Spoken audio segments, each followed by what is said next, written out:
of soccer. Keep your eye on the midfield led by Leo and Walker, two very talented players, both currently on, well, Walker no less being on the Ajax Amsterdam roster. Should be a player to watch. Up front, Leandro will try and get the dirty work, as will Cardoso de Souza, who plays his soccer at Madureira. Souza only 17 years old, and no one is beyond that. For Australia, how about the name of the tournament? In the goalkeeper, none other than Jess Kedwell Van Straten. He will man the nets for Australia. Australia developing rugby powerhouse. You can't take your eyes off them. They may surprise the Brazilians here today. The midfield led by number 7, Jade North. He plays at the Australian Institute of Sport. You'll hope to get things going. Also keep an eye on Lucas Pantelis. And we're shortly going to get underway. Australia, not many people know them about a World Cup because they keep missing that opportunity to get into the World Cup as a result of their loss last time to Iran. So you don't hear much about them. But this team, make no mistake, has developed some great young players. Of course, Tony Vidmar plays at Rangers. He's a part of that amazing team that's leading it in the Scottish League. We know all about Christian Vieri, who plays in Italy, was originally from Australia, now also naturalized Italian. Paul Agostino, Paul Ocon plays at Lazio, and my personal favorite, Harry Kuehl, plays at Leeds. Australia have some vaunted players, and they're great at the junior level. We'll see if they can get them ready. Wolfgang Stark, our referee. Let's send it to Christchurch for the opening kickoff of this match between Brazil and Australia in Group C. He's in charge, Wolfgang Stark, this afternoon. And he sensed the drama before the match, and I'm sure he'll be taking that into account. There's number 9, Souza, the big striker for Brazil. There's Bradley Groves, who plays with Leeds, along with Cansdale Sheriff in the junior grades. And Group A action underway here in Christchurch. Should be a tantalising contest. There's Carlos Onhike is number 13. Early throw to Australia.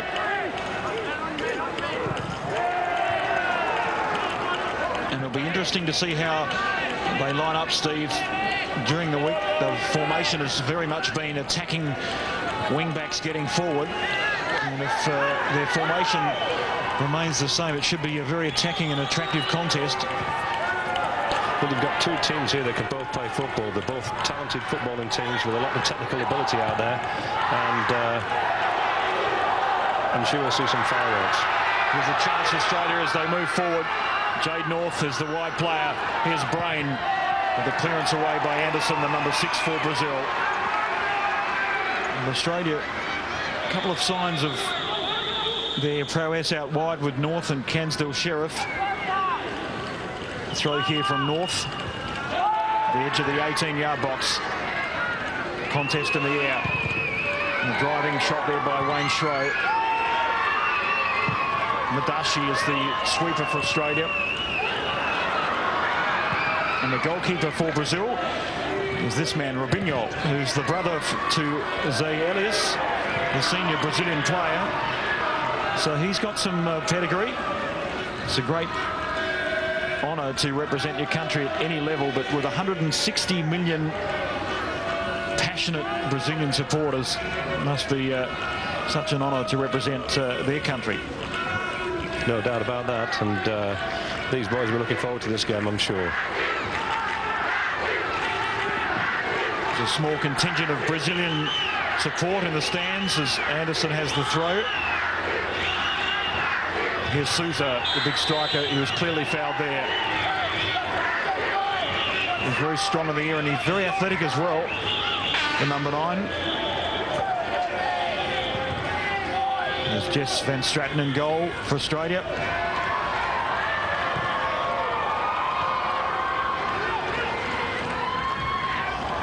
It's the hint of the skill, but he gave the ball away.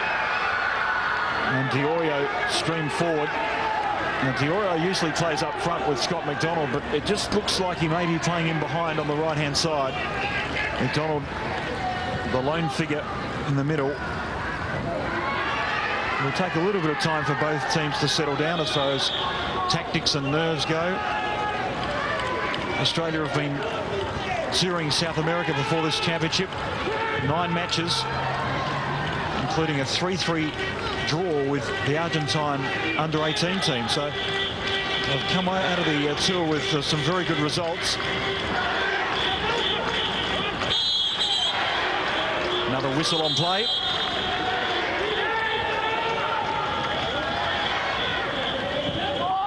Here's Kaká, the first touch for the midfield maestro.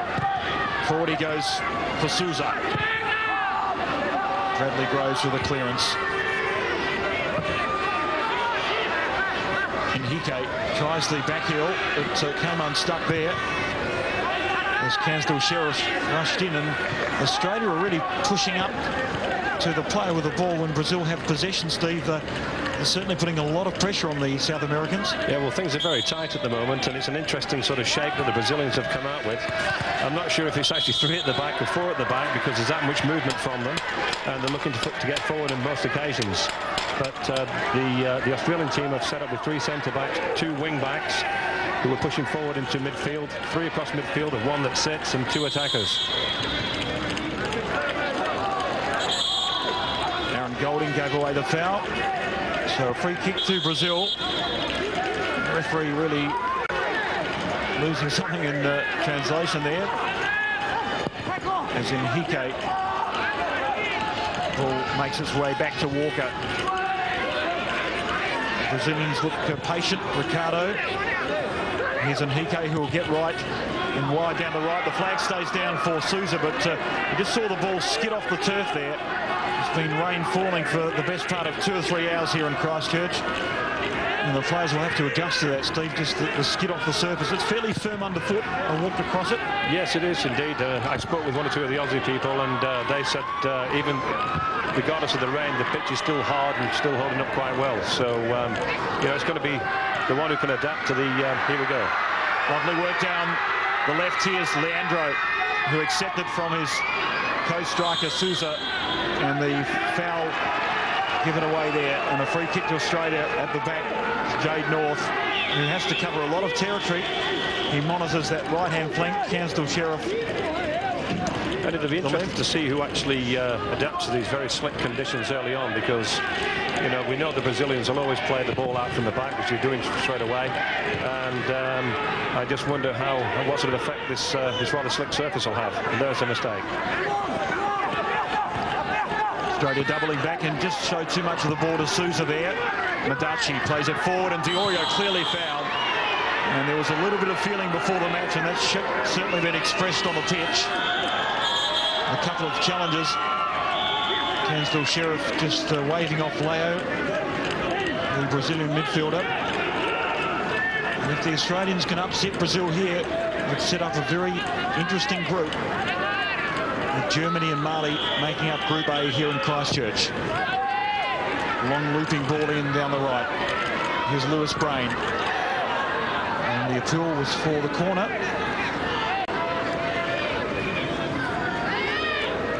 Lions were looking at the referee. No one's too sure. But it's a goal kick in the end.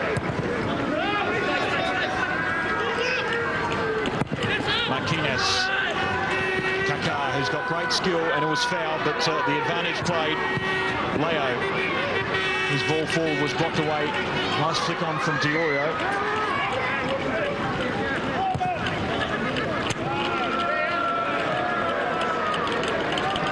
So this Group C action between Brazil and Australia here in Christchurch. Saw the Group B played in Napier yesterday.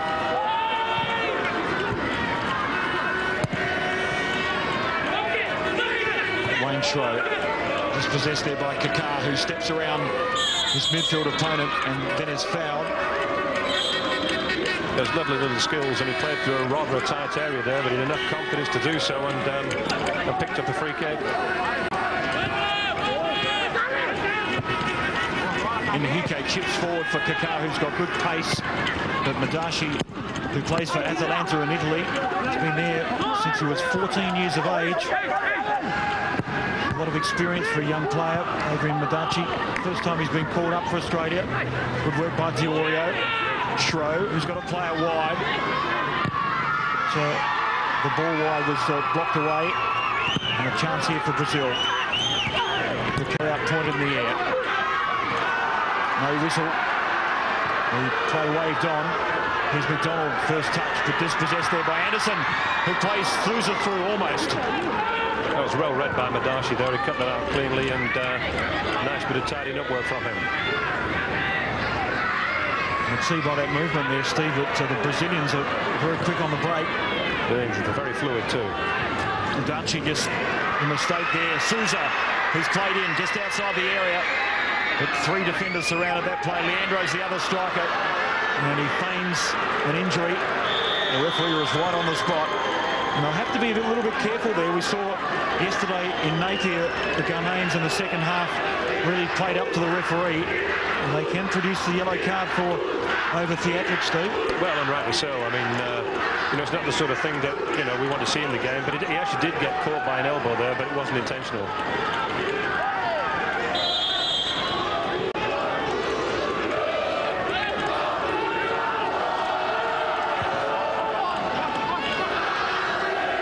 Number 4 for Australia is Aaron Golding. He combines with his sweeper, Madachi. An unconvincing clearance. Can't make those sort of mistakes at this level. Madachi just forced to clear in haste. Well, the Australian attacking players, there is one of them, number 11, Scott McDonald. There's Les Shinefoot, the coach, who's had a pretty good record at this level.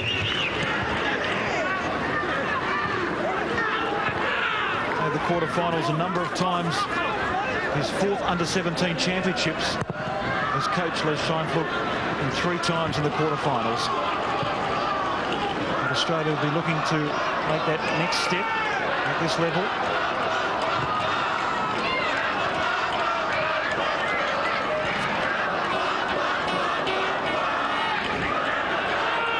Mark Burns is the captain, number 6.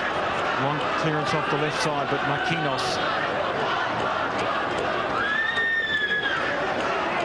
and Robinho in goal for Brazil.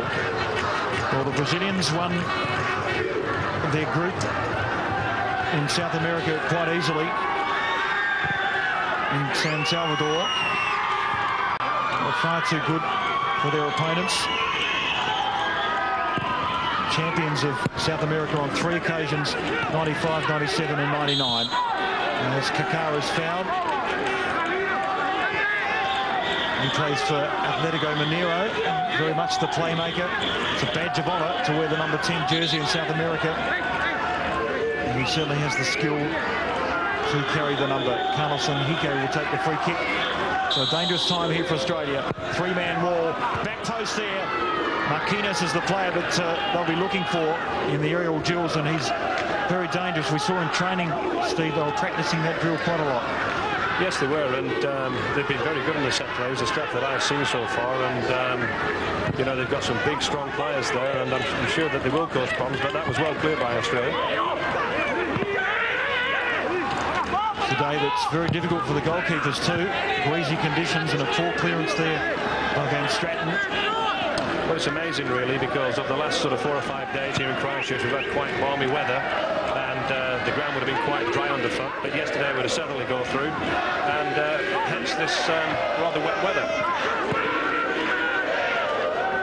And Henrique to the back post. Leo is there, but Van Straten read the ball well. And the sort of skill and curve on the ball that Brazil can affect. Australia will have to really mark that and watch that very carefully. Almost fell fortuitously for Diorio. Number 9 for Australia, who plays his club football with Werder Bremen in Germany.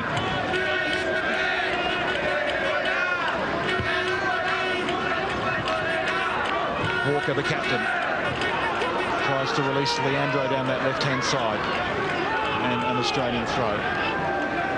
Well, it's all about experience at this level.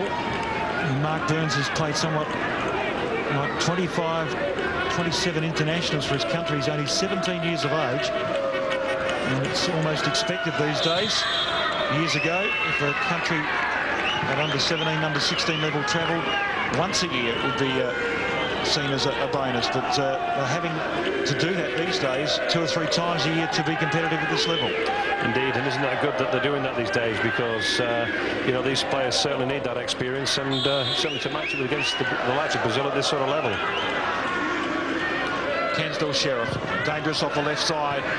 Into the near post, searching for Diorio.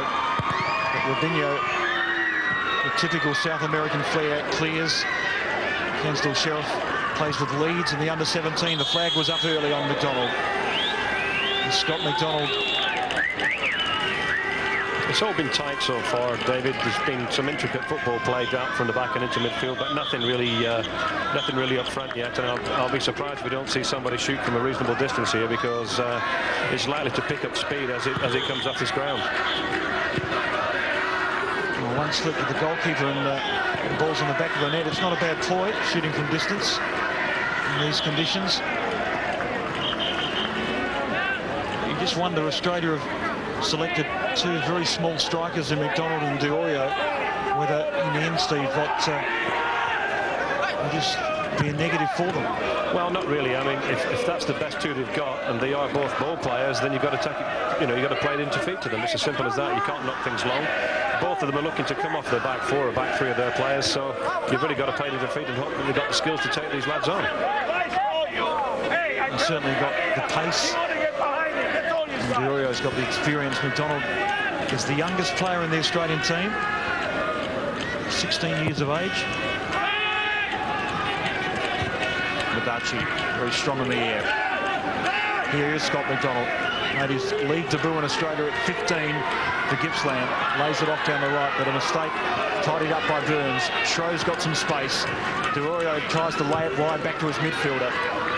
But Brazil have possession now. The scoop looking for Souza. Australians having to hurry in defence. A number of turnovers here, and it's quite willing out there. It is. Everybody's trying to squeeze up the space that players have got to play in, and here we go again. Leo was ambitious from 35 metres out. He just blazed away, sliced underneath the ball, and sailed over the crossbar. He's one of their athletic midfielders, and a goal-scoring midfielder at that.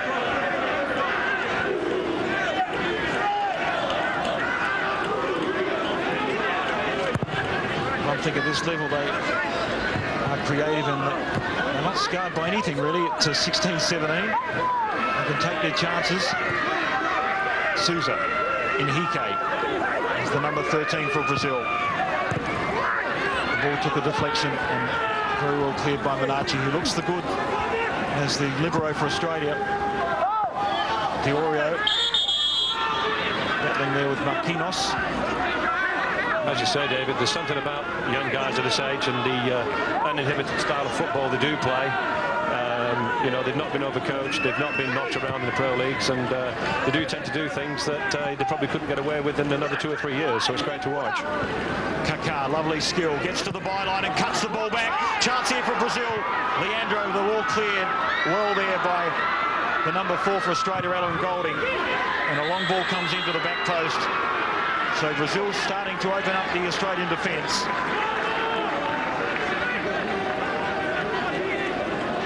And the number 10, Kaká, when he's given a yard of pace and space, can be very dangerous.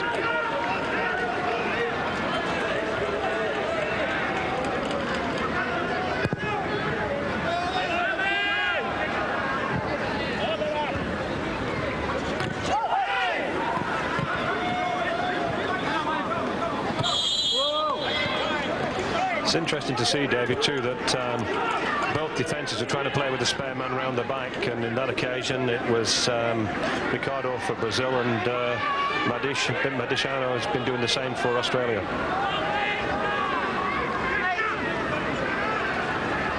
Here's Adrian Madachi, who plays for Atalanta, and he's been there since he was 13 years of age, as I mentioned before, so it's quite a time to be in a professional environment. Mark Burns lays it back for Madachi. He looks wide, but Kensdale Sheriff clearly offside. And they'll be looking to release this player number 3, Kensdale Sheriff. Plays for Leeds. He's an attacking defender, likes to get forward down that left-hand side. He provides some good service too for the strikers, whipping balls in. And he's got good close ball control as well. Anderson. dribbles past his fellow number 6, Mark Burns, and is fouled. And these players all have signed contracts with professional clubs in Brazil. The only player playing outside of Brazil is Walker, who signed for Ajax, a 5-year deal. And here he is, the captain, Henrique. Takes on his opponent. Kaká is deep in the corner, 2 players around him, and he earns the corner there. So this is an area where Brazil are very adept at the corner taking, near post, back post, and they certainly try a few variations as well.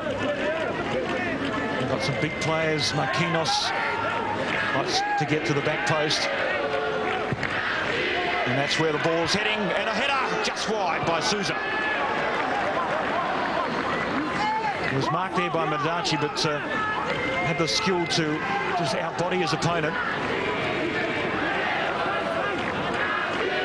And see her on replay. And the header comes in to live action as McDonald has the ball for Australia. Heads it forward to Diorio.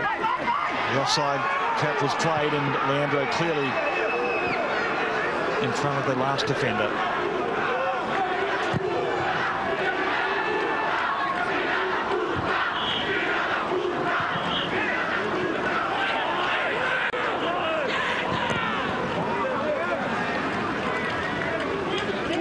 It's been really a battle of defences at the moment, Steve.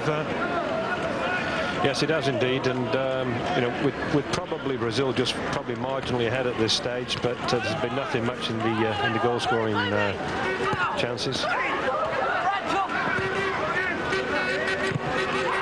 Kaká combines there with Leo. That's an Australian throw. There's the number 10, who's played 15 times at this level for his country.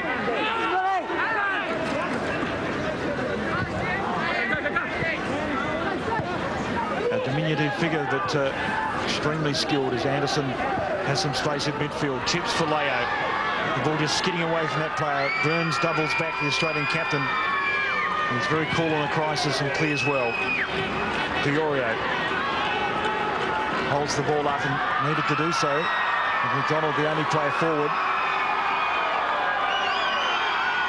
Here's Anderson again. Ball chipped forward, but to Sousa. They just missed timing their runs, the 2 strikers. Slightly not judging the ball play forward. A number of times the offside flag's gone up. They are, and I also think that the surface is actually having an effect on there too, because when they play to feet it looks great, but as soon as they look to release somebody forward, it's just picking up pace and going running straight through it. But in that instance, though, he obviously mistimed his run and got caught offside.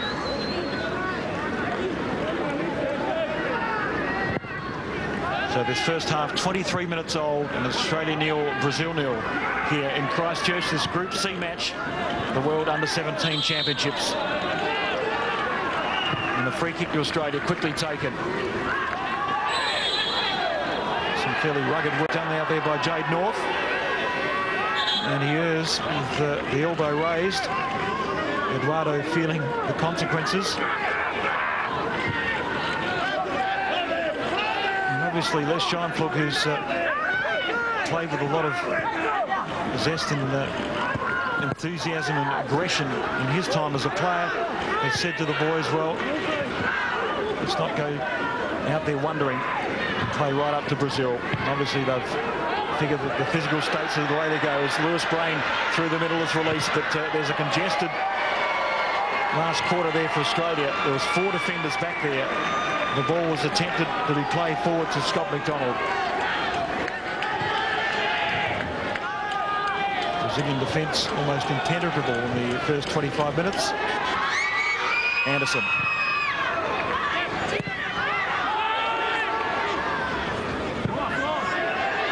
Madachi being very strong in the air. Cansdale Sheriff steps around 1, plays down the line for Diorio, who controls it well. came off the boot of Marquinhos for an Australian throw. Cansdale Sheriff is the expert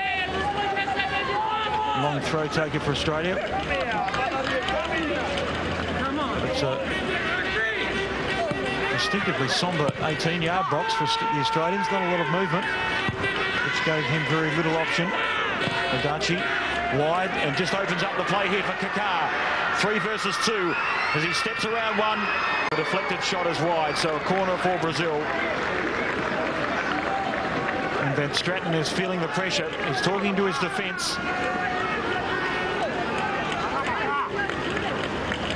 Kaká is twice that's been given some space and really proved to be a thorn in Australia's defence. As Leandro will take the corner.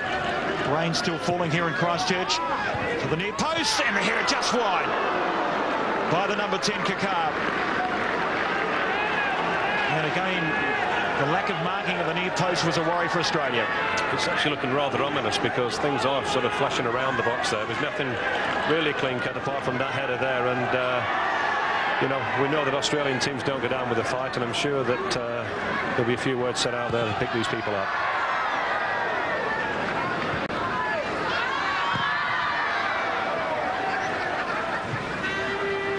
Well, the Australians came back from Chile, the last leg of their South American tour. Chile, Uruguay and Argentina.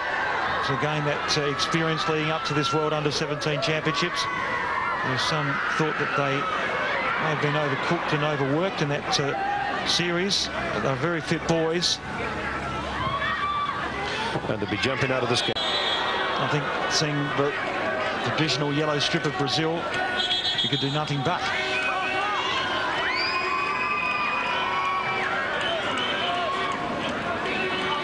Eduardo is the number 5 for Brazil. Souza takes on 2 defenders and is fouled. And this is where it's dangerous for Australia. A greasy ball, greasy surface in a set piece. Free kick taken 25 metres out.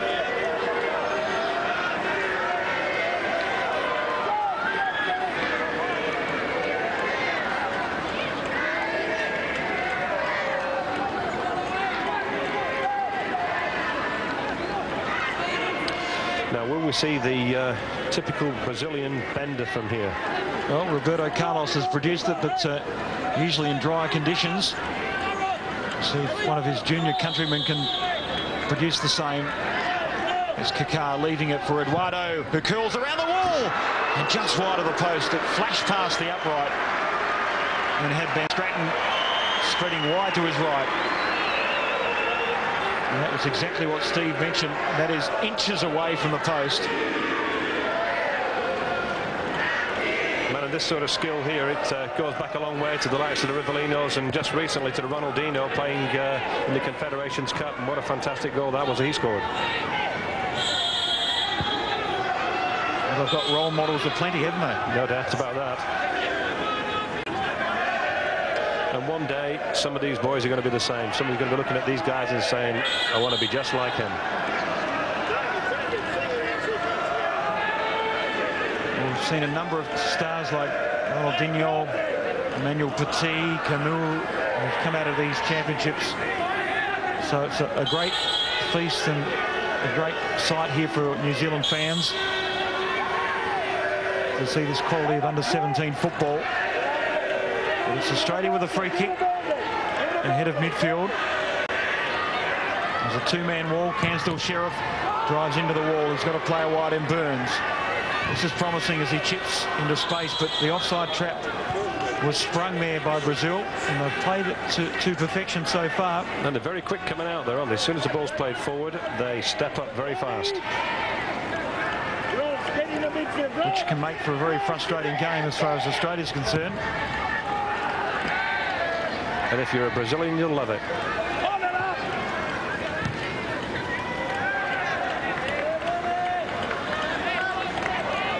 Well, in 1993, Brazil did not qualify for the World Youth Championships in Japan, and that really directed the hierarchy in Brazil to concentrate on the junior ranks, and they made the final 2 years later in Ecuador and won the last World Championships in Egypt with Carlos Cesare, the coach, at the helm, and the shot by Sousa slices wide.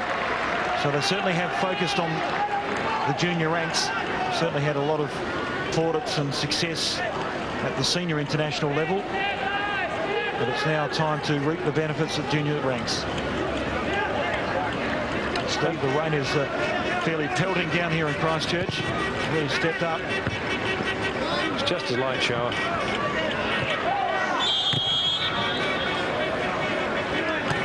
Light shower for some. I'll be saying that when the midfielder calls for the umbrella.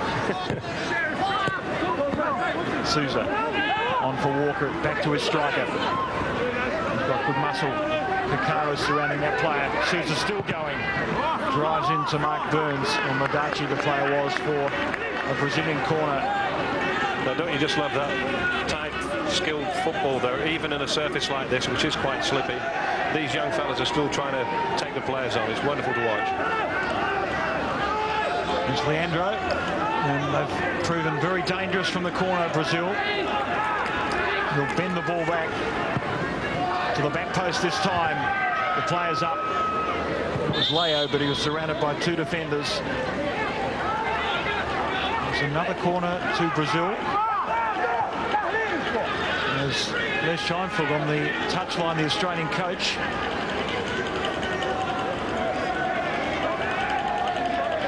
Just talking to the FIFA official.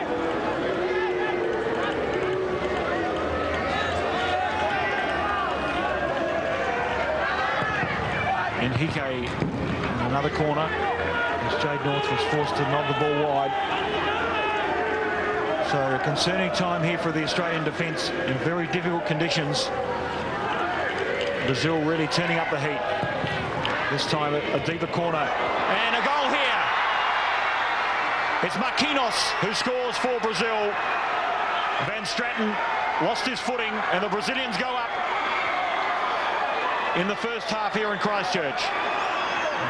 Yeah, and you can see that it's been coming. That's probably about half a dozen corners, and on two or three occasions the Brazilians have got there, and just on this occasion an Australian player missed it and Marquinhos slapped it in the back of the net. Well, that was very much an opportunist goal. A corner in deep, and well, Van Straten made a mess of that and allowed it. Marquinhos the easiest of goals. Actually, it looked like here that he got a one of the Aussie players got a nick on the front post and just put the keeper off there, and it landed beautifully for Marquinhos, and he'll be saying thank you very much. Couldn't have been easier. Here we go again. Look at that. He's going to love it.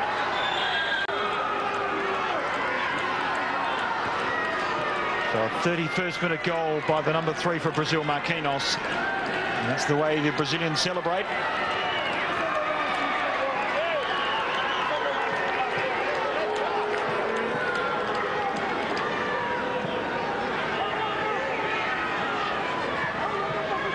So it's Brazil 1, Australia 0 here in Christchurch. To open Group C action. And there's Mark Burns, who's just feeling for that right thigh, the Australian captain. He doesn't shirk a task. He's a very tough and committed defender. Certainly won't be any repeat of yesterday's performance. And a chance for McDonald, who flies into the near post and tries to lob the goalkeeper. And you get a feeling that's how it's going to happen for them as well, because so far Australia played a very structured and very set sort of playing style, which is very difficult against the Brazilians because they are so mobile and so fluid, and you'd expect that it's going to come from some of a set play or something of that nature. Well, the pace of Scott McDonald was there to see on that occasion, just getting ahead of his opponent. Momentarily the Brazilian defence was stretched. A rare sight in the first half hour of play.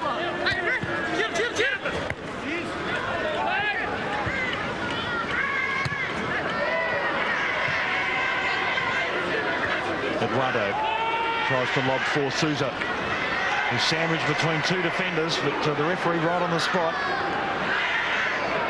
Anderson plays it down the line for Leandro. But the ball skids out over the touchline for an Australian throw. Now, this is how mobile they are, Dave. Just before Eduardo, he just gave a nod to one of the centre-backs and he switched places with him, and Eduardo was playing in midfield and he just decided to sit in and let one of the centre-backs push forward. And it's very difficult sometimes for the opposing teams to sort of pick those players up.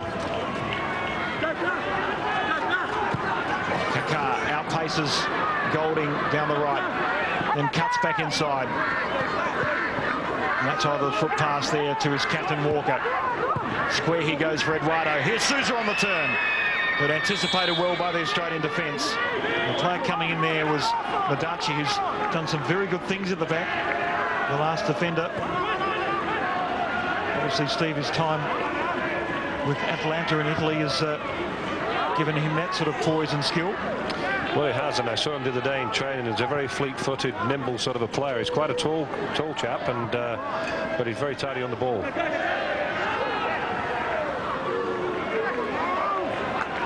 Here's Wayne Schroe. Through he goes for Diorio. And whether it's a tight Brazilian defence, but it just seems to me that Australia, a number of times they've played one striker in Diorio up front. Just seems to be outnumbered and outmuscled at the moment. Well, in that instance, though, he was actually outthought too, because he'd pushed on, and as soon as the midfield players went to break, they all stepped up and caught him offside. Schroe, he's got a player wide. Here's Jade North, the number 7 for Australia. This looks promising, but nice interception there by Anderson. Leo is the midfielder. Eduardo has got overlapping players, and Hiko is the number 13, who gets forward down the right. Through he goes for Sousa, and that was very close to being in an onside position. Inches out, the number 9.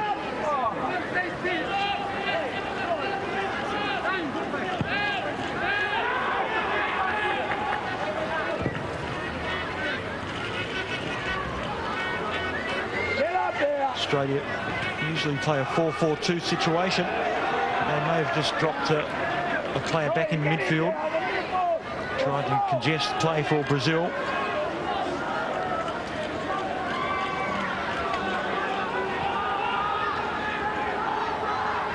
McDonald can't get around Anderson for the moment, and a Brazilian throw. Scott McDonald, who made his debut for Gippsland, is a 15-year-old in the National League in Australia. So he's certainly had a lot of experience at senior football. That's the number 7 for Brazil, Leo. He's played 15 times for his country.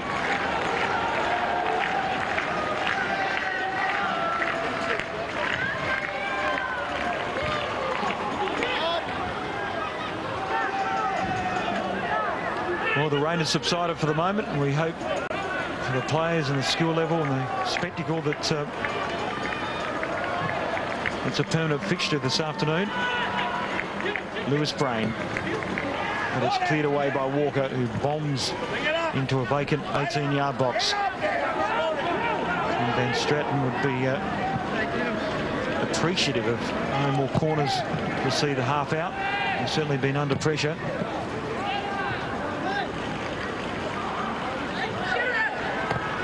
Here's Cansdell Sheriff. Touch was just a little off, and it's very difficult. It's easy up here, Steve, but you've got a greasy ball pitch and a footing that's a little bit suspect at times. Well, indeed, it's slippy underfoot, so once you're running one way, it's difficult to check and turn the other way, and that's one of the things that we said right from the start, that the team that will adapt to the conditions the quickest will do the best, and in these conditions, you've got to play the ball to feet. One thing Australia has not done. We've got 2 nimble attacking players in Diorio and McDonald, but probably haven't been allowed to play that. A lot of pressure through midfield. Long throw comes in. Good touch on by Schroe. Here's Diorio. But Diorio caught in a slightly offside position. The flag was up. But isn't it wonderful, though, David? Here we are with Brazil, who have got probably the longest football in history, and in the World Cup finals and against a young up-and-coming country like Australia and these sort of things, and who are doing fantastic things at this level and at full international level, and it's marvellous. So it's wonderful, the World Cup, wonderful for these kids, and I think it's just wonderful to see. I mean, these Australian boys, they're going to learn something from this game regardless, even if they get nothing out of it. Certainly a steep learning curve at this level. And there's a free kick to Australia ahead of midfield. 6 minutes of regular time remaining in the half. And it's Brazil 1 leading Australia 0 to open up Group C action here in Christchurch. We have Mali and Germany to follow. Lewis Brain to the back post. Cansdale Sheriff, a beautifully struck volley. Just flashes over the apex from the Leeds youngster. That was a stunning effort. He absolutely connected with that one perfectly. And I think he saw that one hitting the back of the net. Look at this. Absolutely wonderful strike. Just over the bar. Man. Well, that's why the English Premiership side Leeds has signed him in June. That sort of skill. Wonderful timing.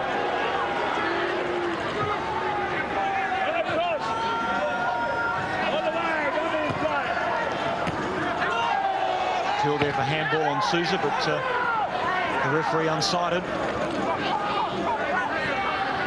Golding just reminding him of his duties in no uncertain terms. Sousa, just a lovely skill to hold the ball up. And Hike drives it in, but then Stratton with a good take. And I caught the plane from Napier to Christchurch with a number of German scouts coming to watch this match, Steve. And it's a very important time for the scouts of Europe to unveil their next champion. Yeah, and they'll be looking at all these Australian-born players, I'm sure of that. And even the next game coming up that's involving their own team from Germany, and plus some Mali. And Mali players look fantastic as well. They've wonderful skills, and that'll be a delight to see. And the players can have their lives turned around by one good performance. A young Australian plays for Ajax now. Joji Galitsa was signed to a $500,000 contract after earning next to nothing in Australia after one good performance for the Olympic team. So there's a lot to play for. You know, you play for your country, but you're also playing for your future as well.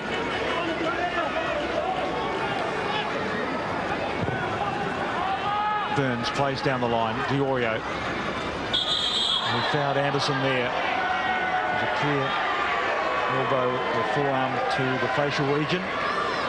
No malice intended. Well, this half has really produced some good skill level. We saw the shot from Cansdale Sheriff before, and the goal from Brazil, and some of the play from Kaká, the number 10.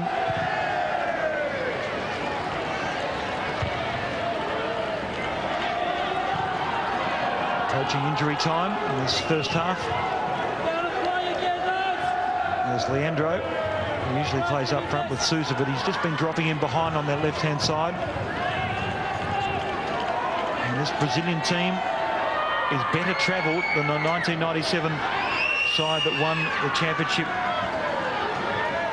in Egypt. They've played over 40 internationals in the last 2 years, and that's quite a number. They've travelled 4 times to France, to Japan, Italy, USA, Holland, and England, so they certainly have been young journeymen. Marquinhos. Leandro uses the body effectively against Jade North.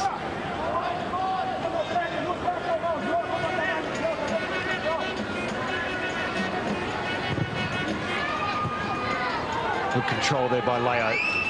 Just possessed by Shro, who comes up with the ball now.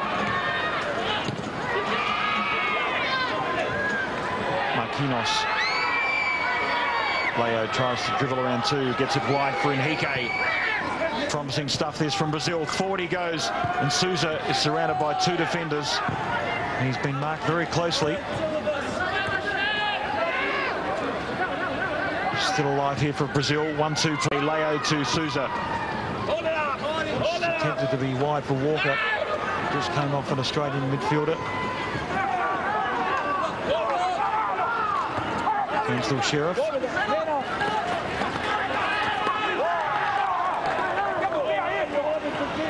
And it's an Australian throw. There's Scott McDonald, who hasn't had the latitude he normally enjoys up front.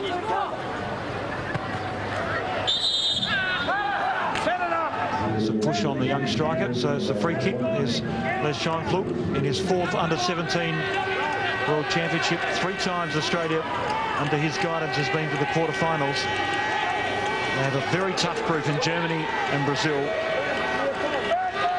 And Les has been a great servant for the Australian game, and I understand he's got a new job coming up after this one, involving the elite footballers.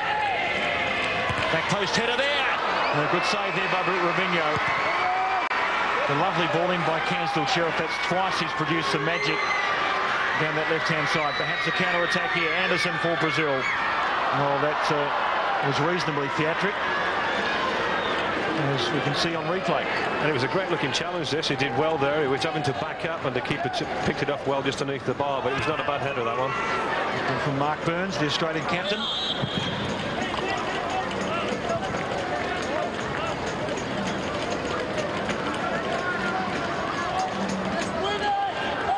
Well, this is where Australia don't want to concede another one now. It's not too long before half-time, and they'll have to keep things tight here, because it may be difficult in the second half if they concede another.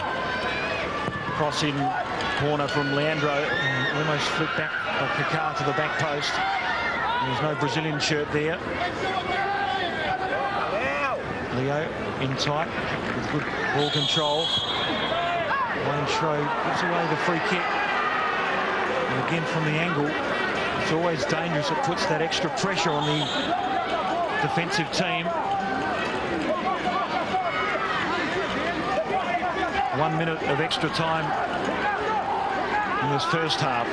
And this is just where Australia have got to keep it real tight now. They do not want to concede anything else here.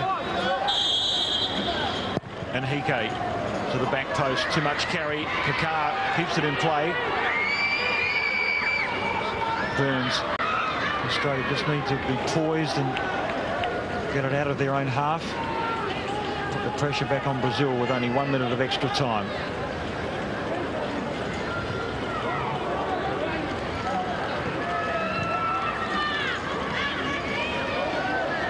Anderson for Brazil, plays it forward. Lovely ball in behind the defence is Leandro. One in the centre is Kaká. And the shot by Sousa slices wide. Well, they were very square there, the Australian defence. Sousa had a good opportunity there, Steve. Well, it was a stunning ball played through and a great ball played back to who was the one? And he just really was leaning too far back when it may be actually in the motion of slipping at the same time. Well, a good end to the half by Brazil, and Australia hold firm, but the Brazilians through Marquinhos, the big defender, the stroke of half-time, take the lead in this Group C match here in Christchurch. There he is, the goal scorer. He plays left back, but floated forward from the corner to score impressively. Half-time here. Well, the Group C first half between Brazil and Australia. Brazil do get the goal, but Australia hanging in there. You would say they have the home field advantage. They look to use it in half number 2. Not a far trip from New Zealand to Australia. We'll see if the fans can rally them in half. The second act of this match. Well, we'll be right back with halftime right after this. Don't go anywhere.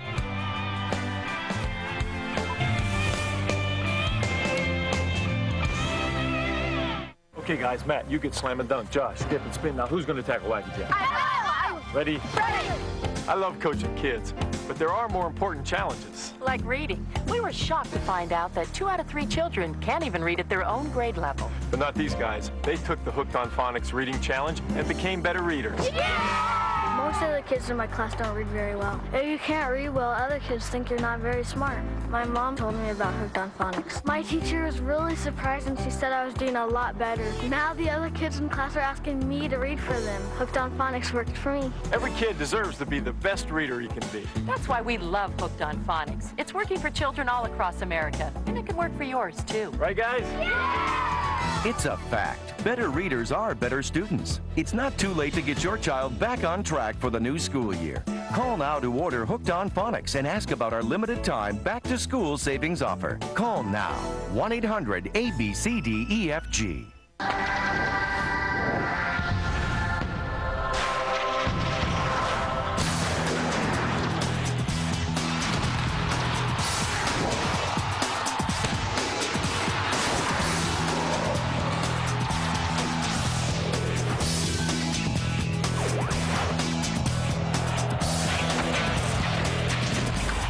Premier League. The new season is here with a brand new look on Fox Sports World. Fox Sports World Online features up-to-the-minute sports news, programming schedules, and much more. Visitors can also send questions and comments via a direct email link. Check us out at www.foxsportsworld.com. Congratulations to The X-Files, Golden Globe nominee for Best Dramatic Series, Best Actor, and Best Actress. The X-Files, Sunday at 9, 8 Central on Fox. My world, my life, my game.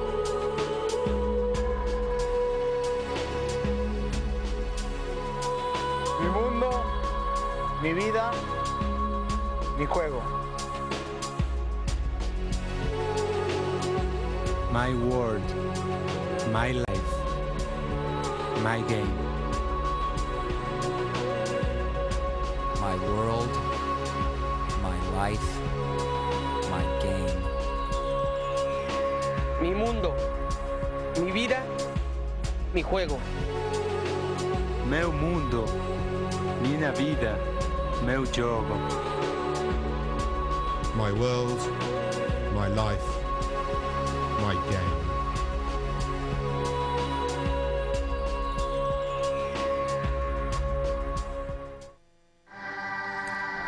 Well, a bit of a sloppy first half between these two nations, but you can blame that on the conditions here at Christchurch. The rain was coming, the wind. In the end, Brazil did get a goal thanks to Marquinhos. They lead it 1-0 over the Socceroos of Australia. Let's take a look at the highlights from that first half. And this is in Group C, as we said earlier, and both teams want the 3 points early on. Leo from long distance. The chip shot sails over the goal no less, of Mr. Jess Kedwell Van Straten. Also got into the Christchurch track, no less. The rain really pumping now. The cross here. In front, it would be number 9, Souza. He would be all over the place. Big target he is, number 9, as you can see. One of the many 17 years old players on this Brazilian squad. Then another shot from Souza that goes wide. Off the free kick, awfully close. Worth a look that time by Kedwell Van Straten. A little just chip shot off the inside of the foot. Goes wide, then from the corner kick. Right in front, a mess ensues. Marquinhos, the defender there, to poke it in. Australia unable to clear it when that ball goes down in the box. Defensive teams panic. And that's exactly what happened. It skimmed off a couple Aussies, and then Marquinhos able to poke it in. Great servicing ball that time. You can see from the corner in the 6-yard box, no one really marking Marquinhos, or at least the man who was marking him fell down. 1-0 Brazil, looking for some more, or at least for the equalizer this time was one of the forwards that we saw for the Australians. Scott McDonald had a good half. The other one, Joseph Diorio, also involved. So the Australians hanging in there. Not much offense because of the conditions. Only one shot on each side team. But that free kick probably should have given Brazil 2 shots as it went wide. A couple saves on both times by the keepers. Also tough for them with the rain and the wind. Only 1 yellow card and 7 corners in favor of Brazil. Australia not even getting one. Let's take a look at the groups in this Under-17 World Championships. Group A is already kicked off. United States defeated New Zealand. Poland and Uruguay with a point apiece. That should be a competitive group, as Poland and Uruguay both very good Under-17 programs, as do the United States. Group B, Mexico beat Thailand, but it'll get tougher for them as they face perennial powers Ghana and, of course, Spain, the Under-21 World Champions. Back here, Group C, kicking off. The other teams here are Mali and Germany. Brazil wants to go to the top to kick it off. The Eastern world, it is exploding. Now, Cornerstone Promotions brings back the spirit of the 60s with the greatest songs of an unforgettable era. You and I travel to the beat of a different drum. Anybody here seen my old friend John? I said, whoa! Good God, y'all! In a white room with black curtains. Don't you want somebody to love? To everything, turn, turn, turn. Baby, I'll be there to shake your hand.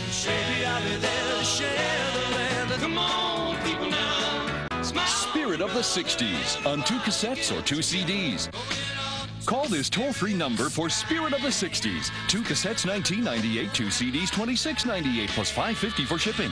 Have your credit card ready and call now. The British, reserved, refined, and respectful. But just try telling that to the Sky Sports news anchors. I can think of worse ways to spend your Saturday night than watching Anna Kournikova, that's for sure. Sky Sports News, all the scores, all the action, and plenty of attitude. I think he had a hat on because he's having a bad hair day. Breaking news, exclusive interviews, and stories you won't see anywhere else. Glow in the dark ball. Sports news is a serious business. It's just that they didn't get the memo. Sky Sports News, 7 p.m. Eastern on Fox Sports World. You catch a straight face as well. When it's sports, it's Fox on Sports Sunday. Call in live. Talk with the players and the coaches. We'll take you from the goal line to the sideline. Get into the game and keep up with the action. Your show for sports. Fox on Sports Sunday. You want to talk about passion? Argentine soccer, Sundays at 8 p.m. on Fox Sports World. Fox Sports World. Your world. Your life. Your game. Get your game. 365 days a year, 24 hours a day, over 40,000 minutes every month. Watch it go! Catch all your favorite shows. Sky Sports News. English Premier League Soccer. Brings it down. It's Andy Cole. Oh, it's a great goal. Manchester United, the last champions of the 20th century. Football Argentino. All this and a lot more. Plus, even more in November. The Rugby World Cup. The big man's done it again. And the UEFA Cup. Fox Sports World. Get your game. Fox Sports World. Get your game. Queen Elizabeth II Stadium in Christchurch. Brazil and Australia kicking off their Under-17 World Championship campaign. We are now ready to send it back to the stadium for the second half. We'll see if the Brazilians can hang on or if the Aussies can hold the flag for this region. A lot of rain has fallen here in Christchurch.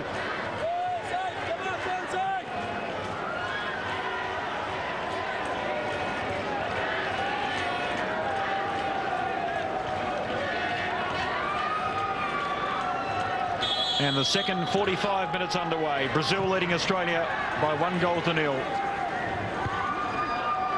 The Brazilians, as the half went on, looked a lot more comfortable. Australia came out very physical and willing in the first part of the half, but Brazil looked to be very comfortable in the last 15 minutes of that half. And the Australian defence, Steve, was really stretched, wasn't it? Yes, it was. And the interesting thing at the other end, Dave, is actually that the Brazilians are happy to play with 3 at the back there and push everybody into midfield and overload that area. And in essence, in the first half, Brazil had 5 players back, so they submitted the midfield. But so it'd be interesting to see if the 2 wing backs actually push further forward into midfield and help them out in that area. McDonald comes up with the ball. Diorio tries to play the 1-2, and the player in the middle was Brain. The Australians may earn the free kick there. No, it's the Brazilian free kick. I thought it may have been a hint of handball. Number 4 for Brazil is Ricardo.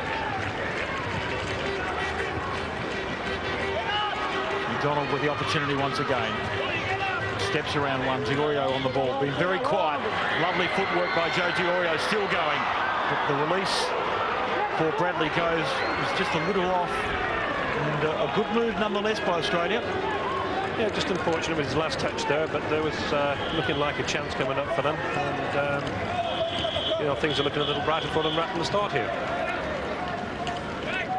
They would have talked about things and adjusted some tactics at half-time. The booming voice of Les Schonfeld would have been employed. There's no question about that.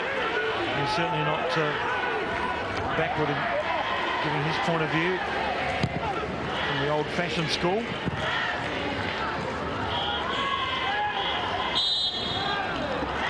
Free kick to Brazil. Sousa gets up, the big striker. He's very effective in the aerial duels late in the half. And Archie gives away the free kick. Here's Leandro. Anderson.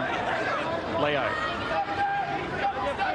Very good score level too as Anderson receives back from his midfielder. Lovely switch to Walker, the captain. A flick over, searching for Sousa. Who ends up with the ball now. Leo.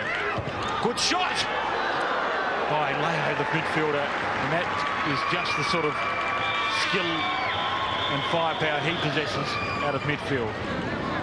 Well, here they go. What a wonderful shot that was, actually. Just a wee bit high, but he strung a number of passes together there before they actually played that ball through. And here we go again.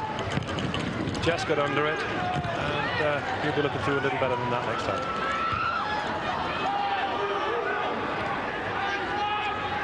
Well, it just shows Australia can't rest on its laurels for a moment. Brazil will just hit on the counter-attack. Well, I really would like to see them push further forward in midfield, and instead of having two real wide players, tuck them inside a wee bit, try and cram that Brazilian midfield, because they're getting a lot of ball in there. And just in a recent free kick, I noticed that Australia had 5 players back marking 2, and there just really wasn't the need for that.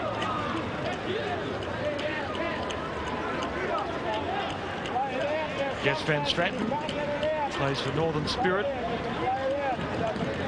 the Australian National League, one of the new clubs in that league, along with the Football Kings here in New Zealand. Anderson with a throw for Brazil. Leo lost sight of the ball, as did Wayne Shrow. Great skill by Leo. He released Leandro momentarily, and their close ball work, the Brazilians, is just a sight to see. Now, he thought about the decision of the referee and then gave it. A free kick. And he really is stamping his mark on this match, the number 7 for Brazil, Leo. His athleticism, his touch, and his explosive shot moments ago. Eduardo. Attempted layoff there by Sousa. They really do play like cats on hot tin roofs. The Brazilians, aren't they? They're very fleet-footed, very mobile, fluid, and you're going to get players, you know, they're quite happy to get forward very, very quickly. Here's a player liking to get forward as Cansdale Sheriff. Shrow. Onside here. Is Golding, long-range shot, but well taken there by Robinho. That's twice Australia has looked threatening on the break. Lovely control there by Sousa. Was trapping the ball for Leo. He was called offside. It was a late call by the linesman. This was a great little ball through. A great little turn on his, great little turn, but he just didn't quite have the power on the shot. But it's a wonderful turn. Took the ball on his chest, and that's twice in the last sort of 5 minutes they've looked threatening.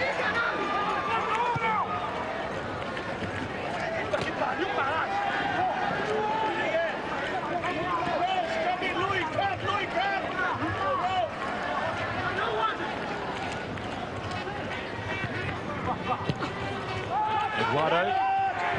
Looking for the running Kaká. He has 2 defenders surrounding him. One being Mark Burns, the Australian captain. Cansdale Sheriff, the other there. He's taken no chances at all there with the header back to the keeper. He just said, "I'll clear my lines." Cansdale Sheriff, 8 months older or younger than his teammates at 16. So it's very young to be signed by a professional outfit such as Leeds. There's obviously a lot of skill. Walker turns the ball in. He's been very effective in midfield. As Anderson goes way back to Robinho.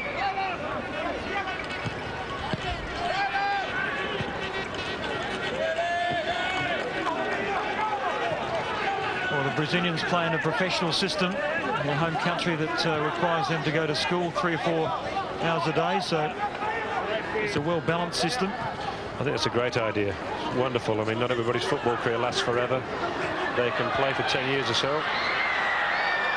But after the football career is finished, you've got to find something else to do. And the players play for the big clubs like Vasco da Gama, Corinthians, Flamengo, perhaps the big 3 clubs in Brazil. As the player is down, it's Carlos Henrique, and there may be a card produced here.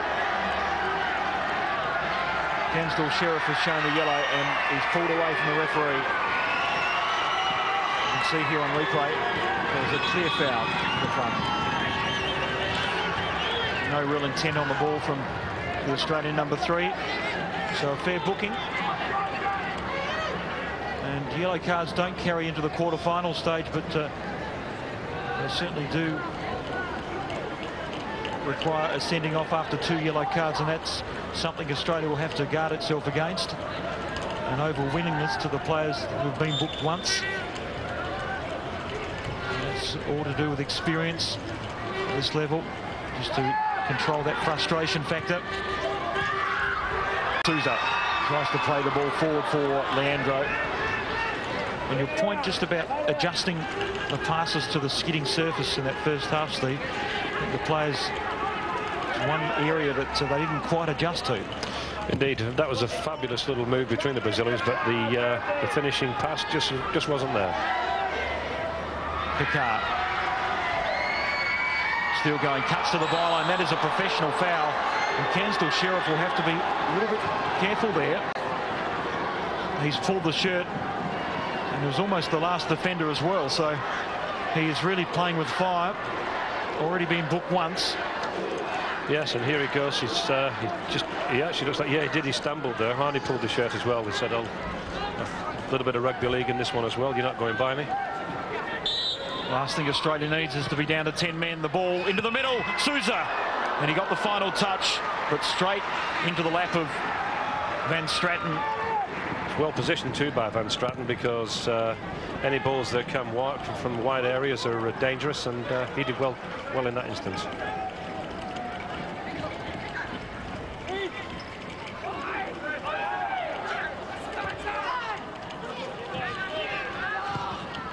You talk about role models. The number 9 is a fair role model in the senior lineup in Ronaldo. He was a junior player back in 1993 when Brazil failed to qualify the under-17 championships in Japan. Leandro does some sweet dancing as Sousa's final touch let him down. Walker has an overlapping player in Henrique. In turn, Sousa's in the middle, and he was pushed, I felt, but the referee didn't see it that way. And Australia breakaway. Burns. And it's Diorio trying to play the ball wide. And it's that pressure factor. Diorio plays his club football with Werder Bremen in Germany. Here we go with the corner again with a great challenge. Oh, it actually bounced off his knee, but the keeper was well positioned, and he collected it quite easily. And I suppose in those instances, if it hits the back of the net, you don't care if it comes off your knee.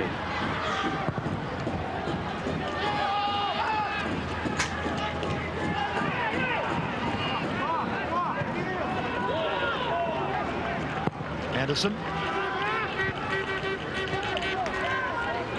Well trapped there by McDonald.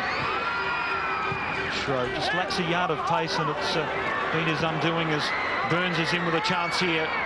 Just outside the area. He went to ground, but didn't appeal for the free kick. It was fair body work by the Brazilian. And a little bit of misunderstanding between Madachi and the goalkeeper there. He was sort of in a dangerous area, though. He couldn't really play it back because he was quite tight. The keeper was getting toward the edge of his box, and, well, he comfortably cleared it in the end anyway.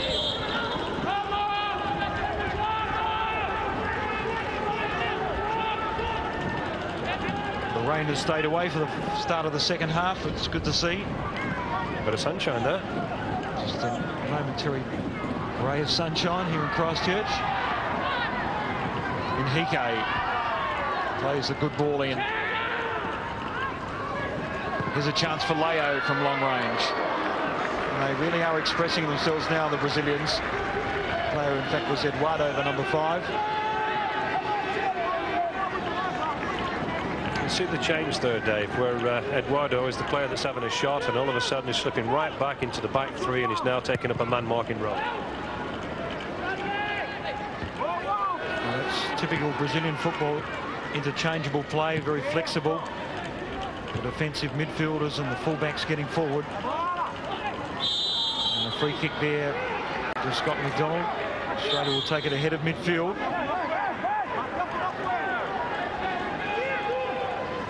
Madachi has a sweet left boot. Let's see what he can do from long range. And McAllister waiting to come on for Australia as Madachi plays a long ball to the back post. Shro can't trap it, and Leandro clears. So a movement up front for Australia. The young player Dylan McAllister, who plays either in behind the 2 strikers, or he can occupy a striking role himself. Perhaps will replace either Diorio or McDonald. As Diorio dances his way through 2 defenders, releases for McDonald. Good chance here for Australia. Cuts back to the back post. Groves up high. Will Shro shoot from long range? He chips wide.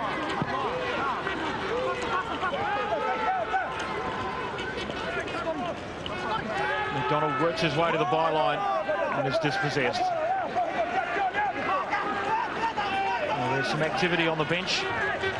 There's Dylan McAllister from Sydney Olympic. And he's coming on, well, he's replacing number 14 in Bradley Grove, so it's a midfield change for Australia. The Leeds player off and the Sydney Olympic player on. Provides a bit of height and good speed as well, Dylan McAllister. Ball into the 18-yard box. North turns it in. An easy taken in by Robinho, who's the brother of Zé Elias, the senior Brazilian player. He releases quickly. Leo and Sousa outpace the Australian defence. Keeps it in with a back heel. And that is good play by Sousa. Persistence and speed has earned the Brazilian throw. Great understanding between Leandro and Anderson there.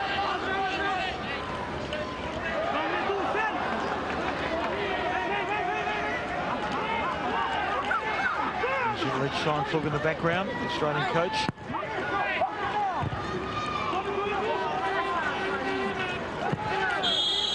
And he's got one player who's very strong in the air, Josh Kennedy, on the bench. Big striker, lumbering type striker.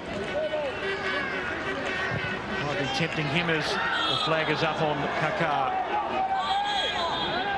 Maybe earlier call, Steve, but I'm sure those sort of moves would be going through the Australian coach's mind. Yes, indeed, and you know, it's really become quite evident that you know, the Brazilians, as soon as a ball in any sort of area, they try and crowd that out with as many players as they can, and they've all got such wonderful touch that they can play their way out of tight areas. But one thing that people don't realise is actually how physically strong these boys are, and what wonderful athletes they are, and that goes the same with the first team, the Brazilian full national side.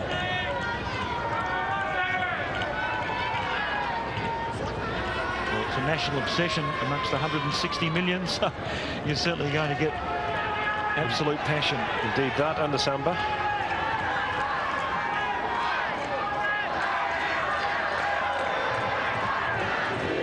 McAllister's first touch.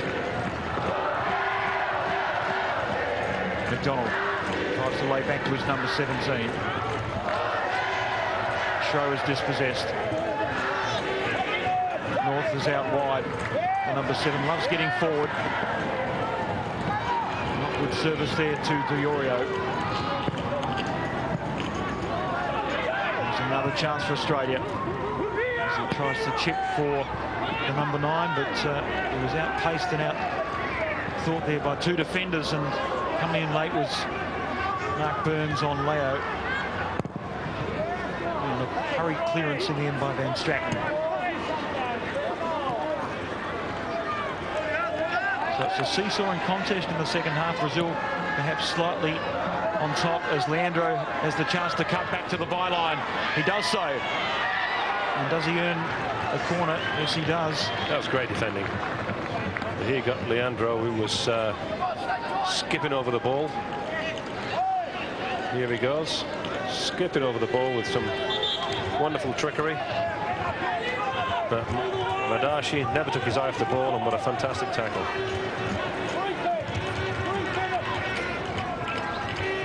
Henrique with the corner for Brazil. Proved dangerous and resulted in the goal in the 30th minute to Marquinhos. At the other end, what can they do here? And there's some discussion on the touchline between the linesman, the fourth official, and the referee. All different nationalities. Seems like the corner flag just won't stand up at the moment. Don't know what's wrong with it over there. Well, the other one is completely out of the ground. So yeah, they're not in good shape, the corner flags. I think this is what you call FIFA officialdom. And I think before they even take the corner, they'll probably finish up making sure that that is back in the ground. He gallops over to the other corner as well. The referee's telling him to hold it. They need the corner flag. And it's 8-1 in favour of Brazil on that statistic. So it's a telling one. They love getting to the byline, Brazil. And their judgment in whipping the ball in and playing for that corner has been spot on in this match.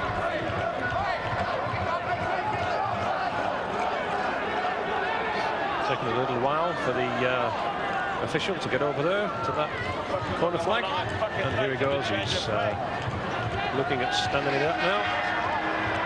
Well, why the linesman couldn't do that, I'm not sure. Why it took the FIFA official to walk half the length of the pitch to do that, I think we'll all be in the dark about for a long time. Maybe they need a hammer. The referee, is he allowing the... Still not sorted out. I think they'll bring a hammer out here. Oh, now the referee says, yeah, I'm not ready yet. That flag has got to be fixed in permanently with no help from the official. Steve Sumner knows the official FIFA ruling, which is very impressive, I must admit. That's rule 17B/A. Or is that, I might have got that wrong, and the official's over with a hammer. That's what I said. Well, the crowd is... it's probably going to be the Cooper Tools hammer. The Brazilian contingent. It's an Australian hammer, by the way, that one. See the sense of humour. There's the Brazilian bench.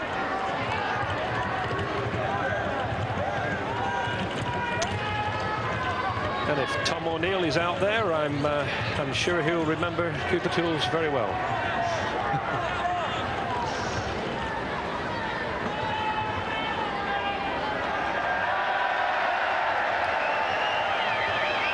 Well, there's nothing like haste, is there? And succinctness. But perhaps the FIFA officials have failed on both ends. Play will go on, and Henrique will take the corner for Brazil. Back post it is, and taken there, and a goal for Brazil. Poorly marked there by the goalkeeper. And it's the number 4 who scores. Ricardo for Brazil. And it's put it beyond Australia's grasp, one would feel. An absolutely disastrous goal for them. The keeper came out, missed it totally. It bounced off the poor defender's knee and in the back of the net. Well, it's an own goal. Absolutely sad. And it makes you wonder if the time lag that we had sorting that flag out had anything to do with the concentration of the players at that stage. There you go. You've got to feel sorry for the poor young fella. It should have been his keeper's ball. He should have cleared that one. It was Aaron Golding, off the knee of Aaron Golding. He's the opposite number 4, and that change has been made. Josh Kennedy onto the park for Scott McDonald. So some more height up front for Australia. And that's probably not a bad move either, because They sort of lacked in that area.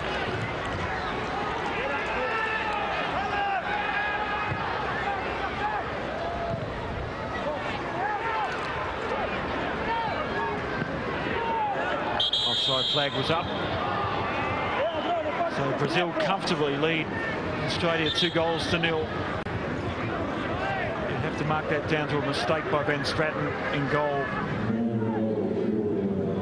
for the Joeys. He struggled to judge the ball curling to the back post. And you'll find that Brazil will start really finessing and playing now. Henrique plays it forward for Leo, but too much carry on that pass.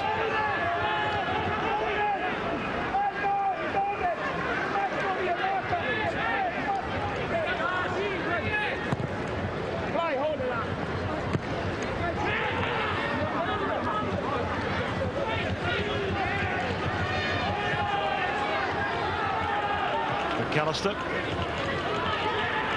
Gansfield Sheriff curls it down the line, searching for his big striker.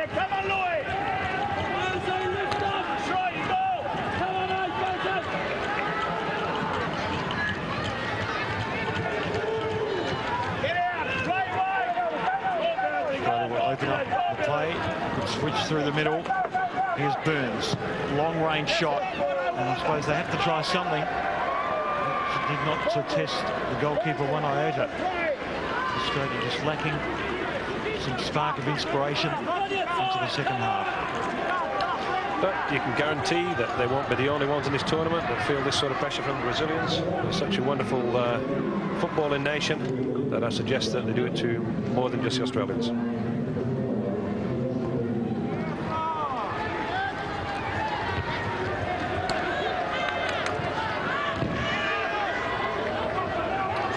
The game's not finished. There's still plenty of time. Australia have made 2 attacking changes. Much taller players on. So all is not lost. They'll just redirect their tactics accordingly. Just play some high balls in. Try to exploit the strength in the air from Josh Kennedy and McAllister.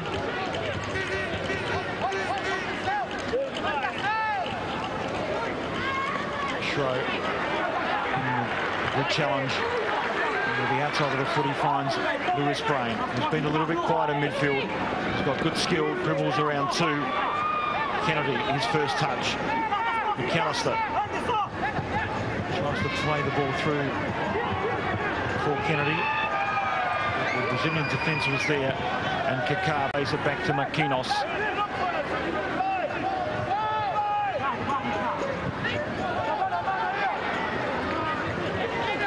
He's in. Offside was Lewis Brain. Thought he was going to be played through. Plays for Adelaide Force, formerly Adelaide City, 3 times champions of the National League in Australia.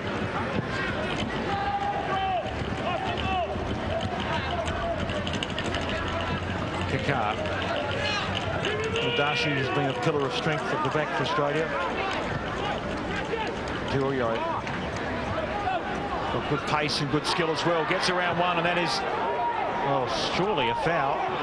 His shirt was pulled, and the referee right on the spot.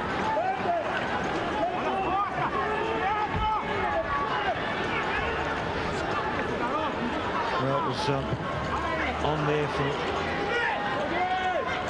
everybody to see except for the referee. He was right there.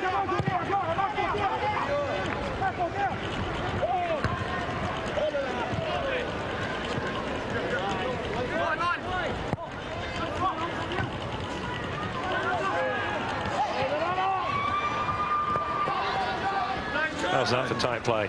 Wonderful skills by Sousa. Is it Sousa? Number 9 is showed great close ball control.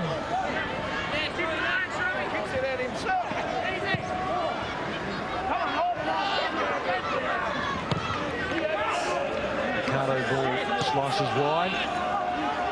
So it's a flat time for Australia. They really need to put the pressure on the Brazilian defence, and Les Scheinfeld knows how important the early matches are. It's such a tough group. Germany's in this group. They were third in Europe. The Brazilians are South American champions. And Mali won't be any easy beats as well from Africa. So it's an extremely difficult group for Australia. Cansdale Sheriff dribbles past one. And their defensive work as well as their attacking and midfield flair, Steve, has been a sight to see in Brazil. Yeah, they're a stunning side, and you know, it's interesting to watch. You've sometimes got one Australian player reacting to something when 4 Brazilians at the same time looking to crowd them out.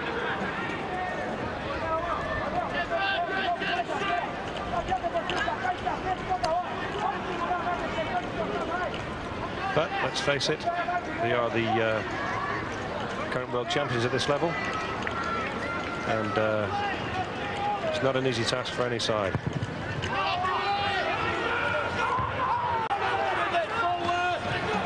Mark Burns nods the ball forward, and Marquinhos placed under pressure. And as Josh Kennedy went down in that challenge, just clutching for that right knee. And it was an awkward challenge from Marquinhos. There's no malice in it.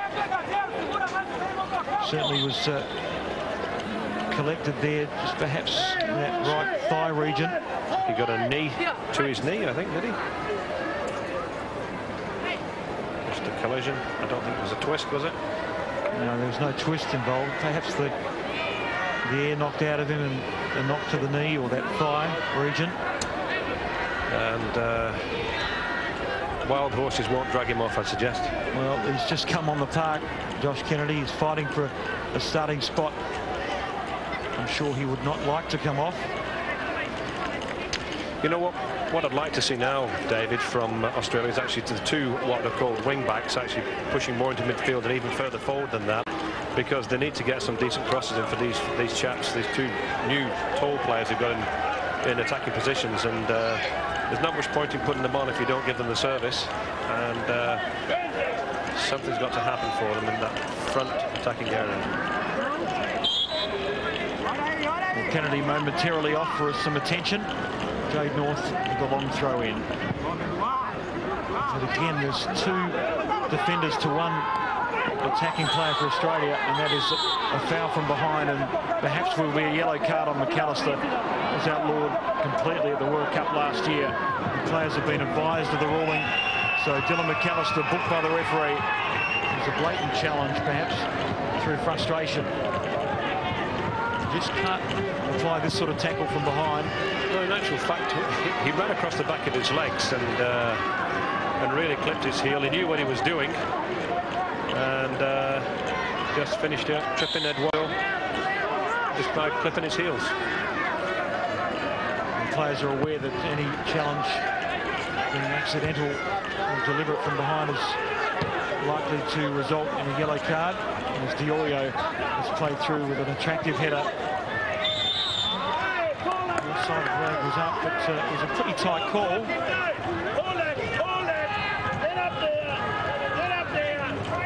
There's the booming voice of Reg Steinflug, just saying, hold it. It's something the Australians have failed to do in this match. Just control and hold the ball. It may sound critical, but when you're playing Brazil, it is a very tough assignment. The back post there is Burns. And Hike does battle, and it's cleared away. Yeah, they're not just touch players, the Brazilians. They'll challenge just as hard as you will for every ball. Cansdale Sheriff will take the long throw into the 18-yard box. And Kennedy may have been fouled there, but the referee didn't see it that way. Brain. Madachi, and the offside ploy was played very well by the Brazilian defence. And it's been a frustrating time for Australia's wide players and their strikers as well.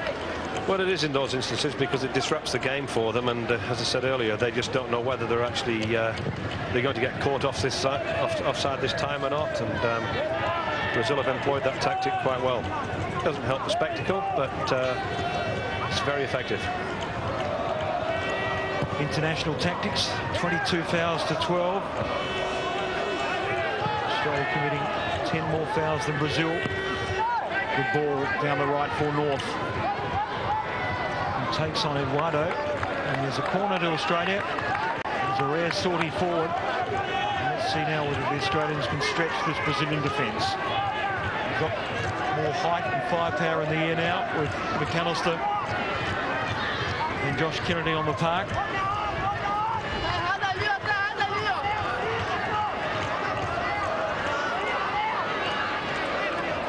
Hansdale Sheriff. Back post. Kennedy's pushed out of the equation. Schroe will play the ball in. And almost onside there was Kennedy. Again, the flag was very late, just raising the Australian hopes. And again, the Brazilian players just step up and just catch the attacking players offside. It's not done effectively, Steve. It's like playing with fire, isn't it? Well, it is, but they know what they're doing. It's like as soon as Schroe went to get the ball there, he hadn't even got his head up, and they'd all stepped up and in unison and left the Australians in an offside position. Get up, Louis, get up! Hansdale Sheriff just plays the ball forward for Diorio, who scored in the qualifier against Bahrain in Canberra. It's the final phase for Australia. They beat Bahrain in a home and away series. 2-1 the scoreline in Canberra. Very cold conditions. I was there that night, -2 or 3 degrees. Then a week and a half later, they had to play in Bahrain in 49-degree heat with about 80% humidity. So talk about a weather contrast. It was quite amazing. As Scheinfeld said, it was even too hot for the Camels to play. Final qualifying stage for Australia. Brazil victorious through their victory over Paraguay in the South American Championships, as Leo was almost played through.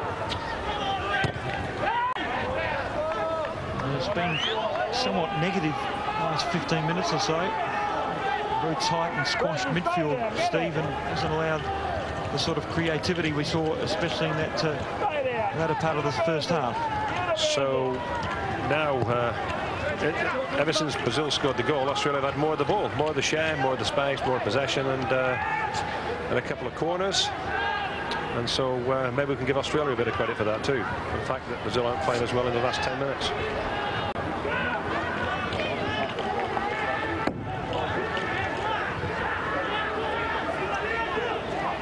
Perhaps a bit of frustration there for Sousa.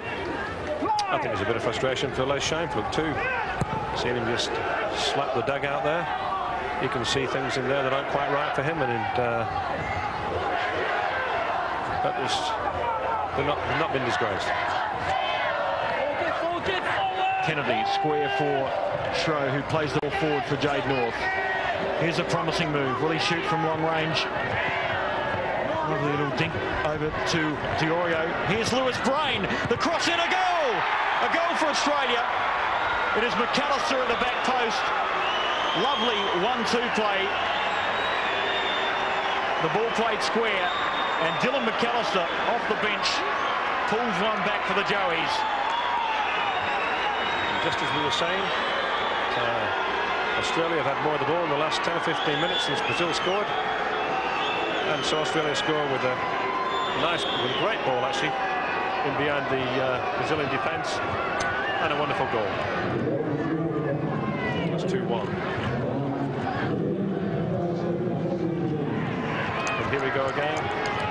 It's wide open, and McAllister just sticks it home. And he'll want to see that one again and again and again. In the 81st minute, Dylan McAllister with his finest moment in international football. And I think it's fair to say that Brazil have just gone off the boil a wee bit. The Aussie boys have picked up. And if they can keep things tight, the Australians, then who knows? There's still time left. 9 minutes of regular time in this match, plus time added on in a corner to Brazil, so Australia's defence will have to be tight.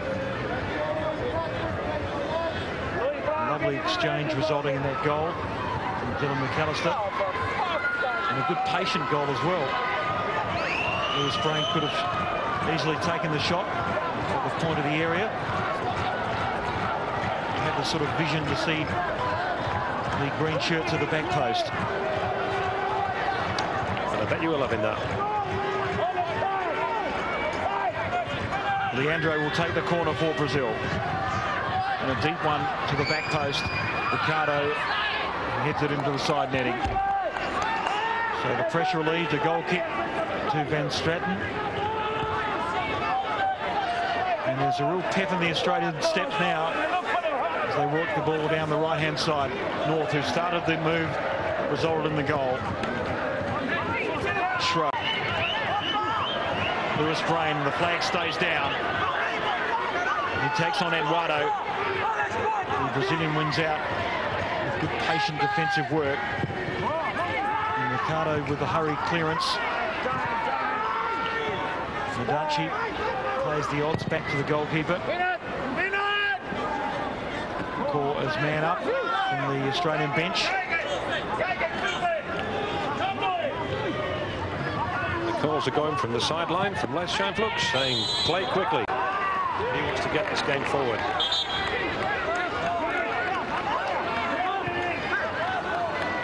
Well, not once have I seen the Brazilian coach Carlos Cesar off his chair. No, it's interesting. The touchline.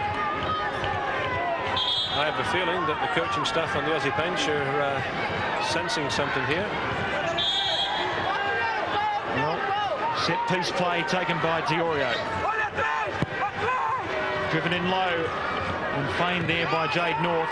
Wasn't a bad tactic as well. Madachi lost his footing, but then good enough to recover. I'll tell you what, he read that fantastically well as well. He read the bounce superbly well, even though he did slip. And Sousa is very animated in attack for Brazil. Anderson just tries to play the technical foul with the referee, but Diorio, lovely dribble around his opponent. And Lewis Brain as Maquinos clears with venom, and now Carlos Cesar is off his chair. So a little bit of frustration on the face of the Brazilian coach. I didn't think there was much in that challenge on Anderson, but obviously he's come up fairly tenderly. Well, there was just an unintentional elbow into that midriff area from Diorio. No, it didn't look much, and you can bet your bottom dollar the Aussie boys will get stuck in at every challenge they get. And right now it's very evident that the Australian team have picked the pace of the game up, and for sure they're sensing that they have a chance here. Brazilians maybe keen just to break the rhythm. Long throw approaching the 6-yard box, and a chance here for Burns. Close to the area. North nods it back in. Eduardo clears. Flick back. Flag stays down for the two strikers as Diorio leaps over the goalkeeper. And there's a real spring in the Joey step. And at the moment they're winning most of the 50-50 challenges.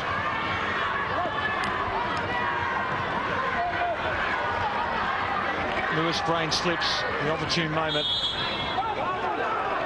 Walker was upended there by McAllister, the goal scorer. So can Brazil steady with 3.5 minutes of regular time to be played? And here,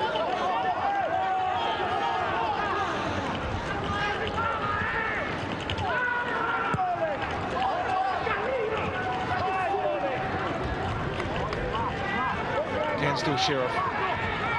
Dylan McAllister back to his attacking wing-back. Slides in well for the challenge. And Diorio played through. He's got good pace, but his first touch just let him down. And they've got so few opportunities now. Australia need to really make the most of it. Carlos Cesar on the bench for Brazil is off his seat. And really a concerned man. And all the opportunities at the moment are coming Australia's way. McAllister, and their height has worried Brazil in that 6-yard area.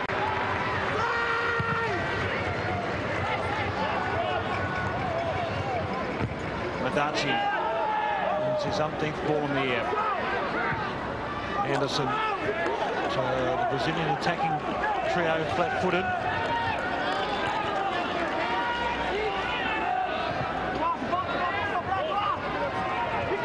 Hansel Sheriff. There's the ball searching for Kennedy.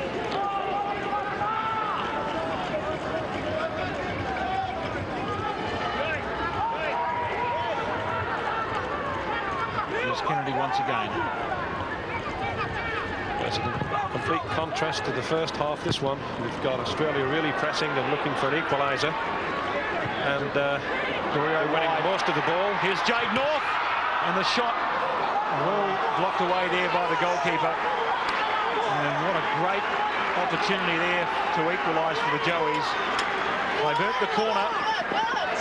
They're playing with a ton of passion at the moment, and no mean skill as well. And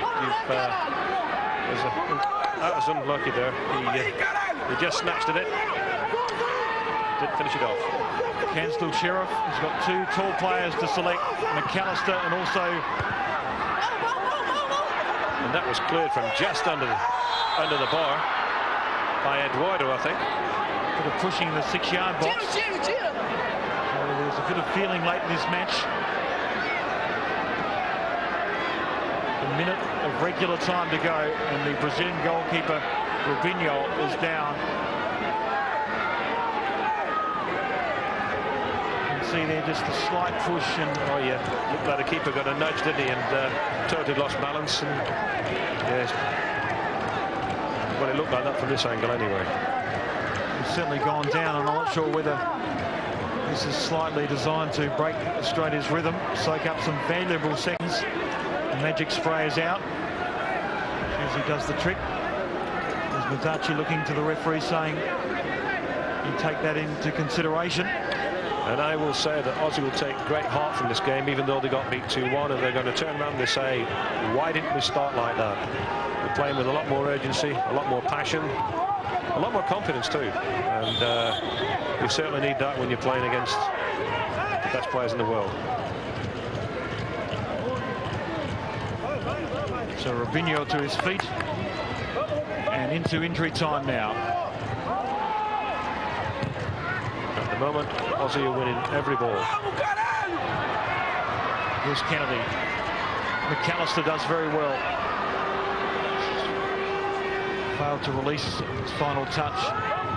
Madachi's ball slews wide. Anderson plays Leo through. Here's Leandro for Brazil. One way, then the other. Jade North challenges from the side. And there is 7 minutes, I think, of extra time. So that is quite considerable. We saw almost 9 minutes in Napier yesterday. It's been a stop-start second half. So plenty of time for Australia. And they're certainly threatening the Brazilian goal.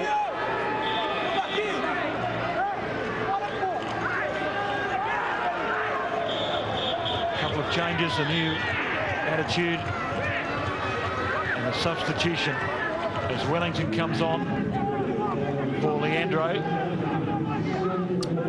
So Leandro comes off for the nimble Wellington. But they look like they need legs at the moment. They need people who are going to challenge with some honest endeavour at the back there. Kaká is crunched in that challenge. With Cansdale Sheriff and the Australians certainly going in very hard, extremely committed. Kaká has been shut out of the second half. He had a big impact in the first half for Brazil. The Australian midfield, especially in the last 20 minutes, have really come to life. Certainly the move of Kennedy and McAllister and that attacking third has paid dividends. They certainly seem good substitutions, don't they? They've done a tremendous amount of work. They've won a lot of ball, confident on the ball, and the goals come from their efforts.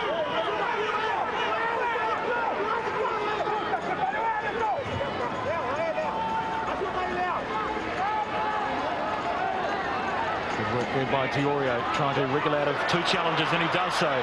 Takes on a third in Marquinhos. Comes up a bit short, but it was a fine piece of improvisation from Joe Diorio. It was a real touch of class, wasn't it? Exactly why he's been signed by Werder Bremen.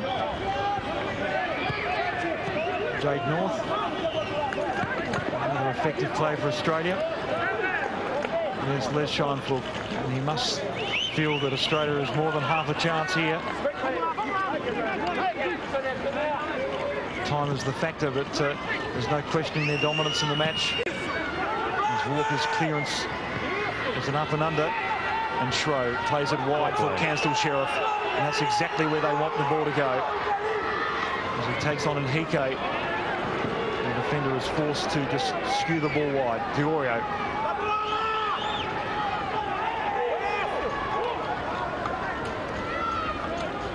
It's important for Australia just to keep their composure now. Certainly producing a lot of supply and enough ball for their strikers.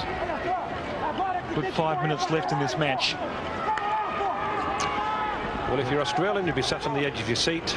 I'm absolutely sure of that. Probably the same with the Brazilians too. Oh, the Brazilians will just run down the clock, play high and long balls in, just soak up the time.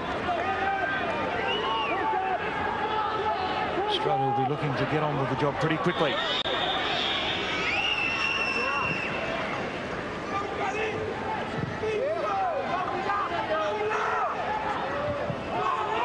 Madachi, ball played forward by Schroe. Good commitment there by Diorio.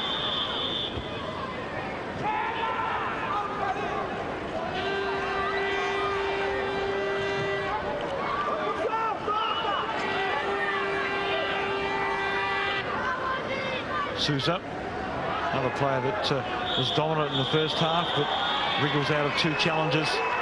Great piece of skill. Wide he goes for Leo. Here's Brazil on the march now. Leo steps around 2 and cracks the shot straight into the lap of Van Straten. But just the skill and footwork of both Leo and Souza was a sight to behold there.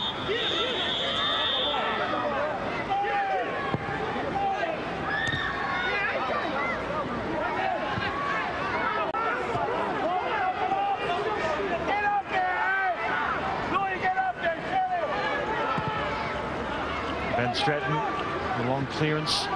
Diorio trying to the deflected header. His possession ineffective. So a throw to Australia on the far side. It is Canstel Sheriff, who's been very productive for the Joeys. Josh Kennedy out wide is North. Will he try the first time shot? No, he won't. Tries to round the defender, and his shot was just wide. Well, he could have easily lined up. He had the goalkeeper under pressure, but decided to bring the ball down the ground and off his left-hand side. And he just turns his defender, flicks it onto his left foot, and just wide of the post.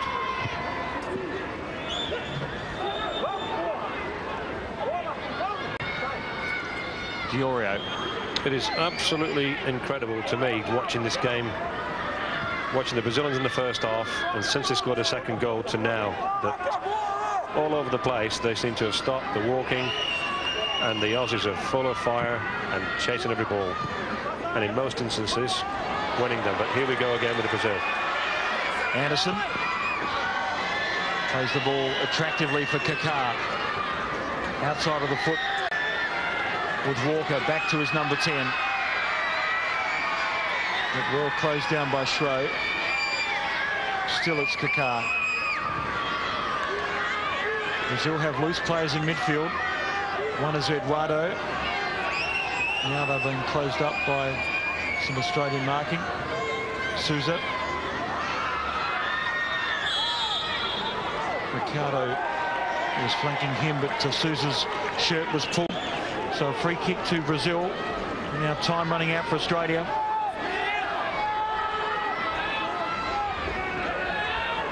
.52 minutes into this half, and we're seconds away from a Brazilian victory as Walker has the ball. through. He goes for Souza. So he was in an offside position. So valuable seconds ticking away for Australia. Perhaps their last sortie forward. Walker. Possession paramount here. And that is full time here at QE2 in Christchurch. Well, a spirited effort by the Socceroos, but they fall short to the skill of the Brazilians at the end. In the sunshine in Christchurch, Brazil victorious 2-1.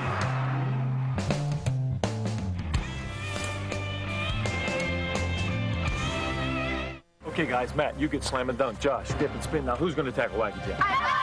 Ready?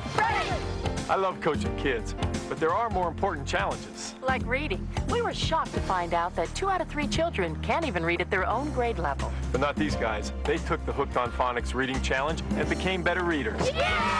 Most of the kids in my class don't read very well. If you can't read well, other kids think you're not very smart. My mom told me about Hooked on Phonics. My teacher was really surprised and she said I was doing a lot better. Now the other kids in class are asking me to read for them. Hooked on Phonics worked for me. Every kid deserves to be the best reader he can be. That's why we love Hooked on Phonics. It's working for children all across America, and it can work for yours, too. Right, guys? It's a fact. Better readers are better students. It's not too late to get your child back on track for the new school year. Call now to order Hooked on Phonics and ask about our limited time back-to-school savings offer. Call now. 1-800-ABCDEFG. My world, my life, my game. The next champion world. Mi mundo, mi vida, mi juego. My world, my life, my game. We are the Great Boys! My world, my life, my game. My world, my life, my game. Meu mundo, minha vida, meu jogo. My world, my life, my game.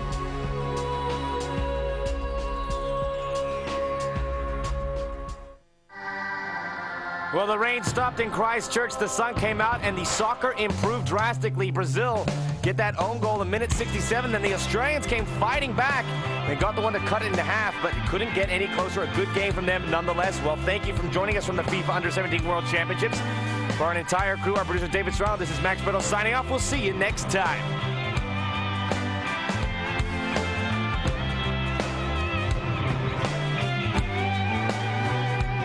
Discussing a man's sexual behavior is always a very discreet topic. This commercial talks about NRX, a safe, natural alternative to prescription drugs when you want that extra burst of sexual energy. Are you one of the millions of American males who would like increased sexual energy when you need it most? NRX is the answer. It can give you the strength and the stamina that you've never had before. Yeah, stamina is probably a good way to put it. Clinical studies show various ingredients of NRX to enhance sexual energy and performance when taken on a regular basis. You'll feel like you were back in high school when girls were the only thing on your mind. You'll love all the attention you'll get from your husband. Could save your marriage. NRX is the perfect, all-natural herbal supplement. With NRX, you'll feel the increased energy within minutes. You'll enjoy your newfound energy the natural way, without chemicals. Order NRX today and it will be delivered discreetly to your home. We're so sure you and your mate will be completely satisfied.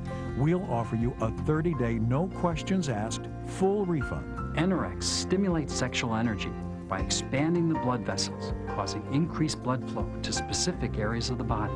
Before, it was like once or twice a month with no energy, no stamina. But now, it's like about every single day. It's great.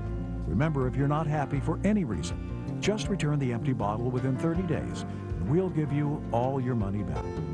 Call 1-800-282-4850 and order NRX now. Forget those expensive pills and chemicals. Get results using the safe, effective, all-natural alternative, NRX. Call in the next 10 minutes and find out how you can save 30% off the retail price. Take advantage of the special TV offer. Do it for yourself and for the one you love. Call 1-800-282-4850. That's 1-800-282-4850.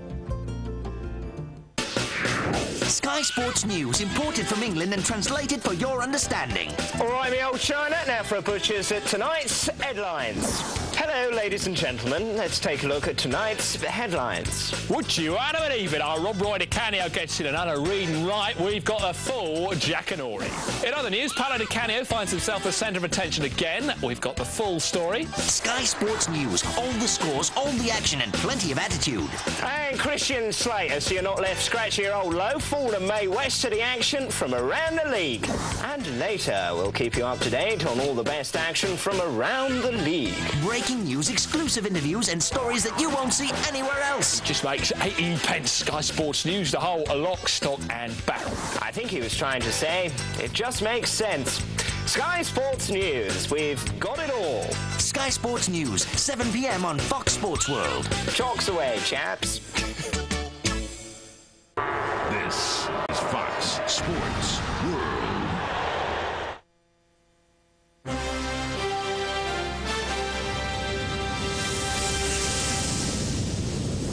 Abel, Seaman, Dave will be fit for Wembley clash. Injury worry Hutchison comes through Scotland training session. The Republic's Quinn has also trained. He can now face the Turks. And Brown takes Wickham through in the FA Cup at the third time of asking.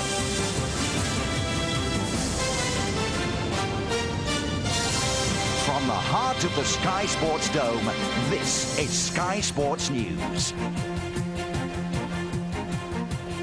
Hi there, you're watching Sky Sports News. Keep it right here for the final countdown ahead of that match at Wembley. We're with both squads as they prepare for the game that will determine who will be packing their bags for Holland and Belgium next summer. We'll be bringing you action from Oxford City's third attempt to get into the next round of the FA Cup. Clive Woodward explains why he's staying on as England's rugby coach despite his squad's disappointing displays in the World Cup. Plus, if you thought you had a bad day at work, spare a thought for this man who's just had to shut down the club he loves. But it's a great game. It's a game I've always have found, been very good to me. Today's not one of those days, but there's no blame involved bar for myself, so I accept it. But first, let's get a check on all the night's football results. Start in the second division, where it was Millwall against Reading. And it finished 5-0 to Millwall. Paul Moody with a hat-trick, taking him to 4 for the season. The other 2 came from Neil Harris, who's now got 8 this campaign. A comprehensive win then for Millwall by 5-0 over Reading. To the JJB Stadium we go. And Wigan have beaten Bournemouth by 3-1. Scott Green, his first goal since the 9th of August, 97. Steve Fletcher levelled it up for Bournemouth, his 6th of the campaign, before Ariane Dazou, his first goal since his move to Wigan. And then Stuart Barlow, 19th strike of the season, 8 in 6 games for him. He is on fine form at the moment. And it means that Wigan stretch their lead at the top now to 4 points clear of Preston. Millwall, they might have hit Reading 4-5, but they only go up 1 spot in the table. They're above Luton now. Bottom half looks like this. Bournemouth stay in 13th. Reading remain in 20th. One game to tell you about in Division 3 at the Vetchfield. Swansea took on Cheltenham, but no goals to tell you about. This is what it means to the Division 3 table. Swansea move up a place and into 13th. Cheltenham, though, stay in 20th. To the FA Cup now, and Wycombe Wanderers have taken their place in the second round after defeating gallant non-league side Oxford City 1-0 at the Manor Ground in their first round replay. It's the tail of the tape, just 1 goal in it. Steve Brown with the strike came with 51 minutes on the clock. Let's get to the action then, shall we? First half, Wickham on the attack, ball into the box. Great effort there by Foster, wasn't it? Michael Simpson, though. Saved by Foster from Simpson's effort. Now, this is the man who caused problems, didn't he? Oh dear, strong. He was strong when they played at Adams Park last week, but he didn't really have the best of efforts there. This is the only goal of the game. Steve Brown, 51 minutes on the clock. It was enough to brown off the Oxford City fans, I can tell you. They're out of the cup. Wickham, they're at home to Wigan in the next round. To the Euro 2000 return leg at Wembley now, and England goalkeeper David Seaman will be fit to face Scotland after overcoming a calf injury. The centre-half, Martin Keown, is a doubt for Wednesday's match, and coach Kevin Keegan says Gareth Southgate will step in if the Arsenal man is ruled out. A never-ending stream of autograph hunters, but England's coach, as ever, is happy to oblige. David Seaman is fit, that's a big bonus for England, but Martin Keown has had a reaction from Saturday's game and now faces a race against time. Slight strain on his calf, and I'm just going to give him 24 hours more. So he'll have a fitness test tomorrow. If he doesn't make it, Gareth Southgate will play instead of him. What do you think at the moment, 50-50 or better than that? I would say 50-50. Really? I would say it is, yeah. But, you know, Martin's got a habit of not missing games. Otherwise, expect England to be as they were at Hampden. There won't be many changes. I think that's as far as I'll go. You know, I mean, why change something? Why fix it if it's not broken? One definite starter is David Beckham. He says he's enjoying his football with England more now than at any stage. His free kick, of course, helped set up Manchester United teammate Paul Scholes for the crucial second goal which put England in command. But he promises there'll be no complacency. We are 2 goals up, but, you know, that can be cut within 5 minutes. So, you know, if Scotland get an early goal, then we're, you know, back on it again. So I don't think so.